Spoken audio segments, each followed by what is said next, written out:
NHL regular season recap, night 137. Just a few games for this Sunday evening. We start things off with the Capitals taking on the Arizona Coyotes, and the Caps lose a tough one, much like the Devils did the other night to the Anaheim Ducks. It's a 5-2 loss to the Coyotes here. Logan Cooley with a nice little breakaway goal in the first, and then in the second, the momentum continues for the Yotes. It's Zucker, Milano, Kesselring, and then Dylan Guenther, who had a very good game today.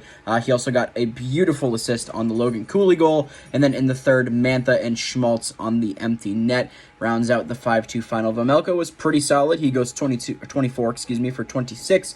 Lindgren, meanwhile, going 23 for 27. Definitely not his best night. Again, Dylan Guenther, probably the best player in tonight's game, or this afternoon's game, I should say. A tough loss for the Caps. This makes it real hard on them catching up to Philadelphia. But regardless, the outcome here is 5-2 in favor of the Coyotes. Speaking of the New Jersey Devils, they were in action today against the Los Angeles Kings, and it looked promising for about the first minute when Timo Meier scored just 15 seconds into the game. 1-0 real early on for New Jersey, and from there it was pretty much all LA. They didn't get outshot all that badly. It was 31-23 in favor of the Devils, but just capitalizing on their opportunities were the Los Angeles Kings. Deneau and LaFerriere scoring in the first to make it 2-1 after one. Deneau with his second, and then Fiala on the power play makes it 4-1 LA after two, and then Deneau nets out the hat trick on the empty net. Fiala also had 2 assists. Cam Talbot was very good in this one. He goes 30 for 31, while Nico Dawes stops just 4, gives up 4 on his first 13, a .692 save percentage. That's probably going to be the end of his season. I just don't anticipate them not going with a Kara Schmid for at least a bit here, and then who knows when Vanecek's going to be back, if they make a move at the deadline, etc. But nonetheless, they needed some saves. They did not get them tonight. As a result, they lose 5-1 to a decently hot Los Angeles Kings team. The Jets taking on the Buffalo Sabres, and this was a good effort from Buffalo for about 50 minutes. They tie it 1-1 after one. Paterka and Niederreiter trading goals. Eric Robinson scoring his third of the year that makes it 2-1 after two. And then again, we get about 10 minutes through the third period before Josh Morrissey ties it.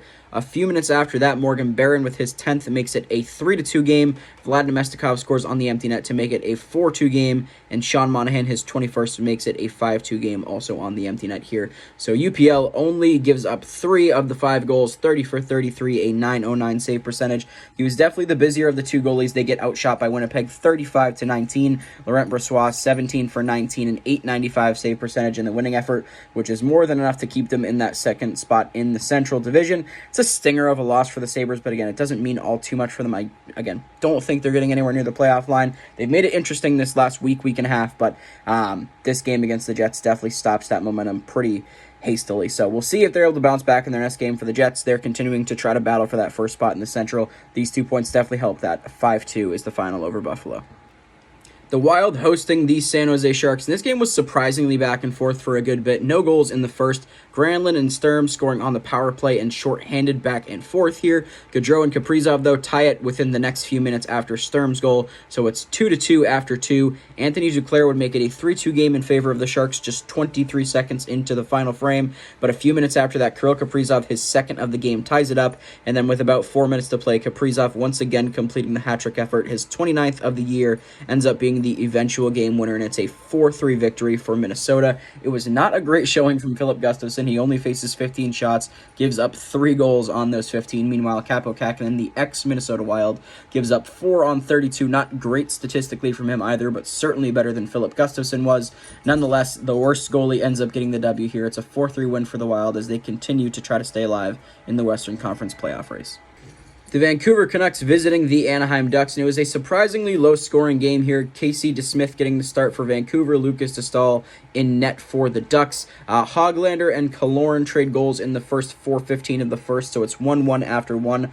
Connor Garland scores just 3.5 minutes into the second, and that would actually end up being the eventual game winner. It's only a 2-1 final here. Vancouver getting back on the right side of the win column thanks to Casey DeSmith's 17 saves on 18 shots. Dastaal was really solid tonight too. He goes 29 for 31. He's had a great few games. Just not quite enough goal support from his guys. What else is new though if you're a Ducks goaltender the last couple of years? Again, a good effort from Vancouver. They were the better of the 2 teams. They deserved the win, and they were able to get the 2 points. 2-1 is the final over the Ducks. Final game of the night, the Oilers taking on the Pittsburgh Penguins, and the Penguins still suck. They score 1 goal on Calvin Pickard, they're so good, man. It's unbelievable. Zach Hyman in the first, Perry, Hyman, McLeod, and Cece in this. Cody Cece scored on you. Oh, playoffs? I don't think so. Connor McDavid, his 23rd of the year, makes it 6-0. Evgeny Malkin ruins the shutout bid, 6-1. Nedeljkovic, 32 for 38 and 842, while Calvin Pickard, an AHL goalie, goes 22 for 23, a 957 save percentage, and the W. The Penguins are not making the playoffs. This was the straw that broke the camel's back, 1,000%.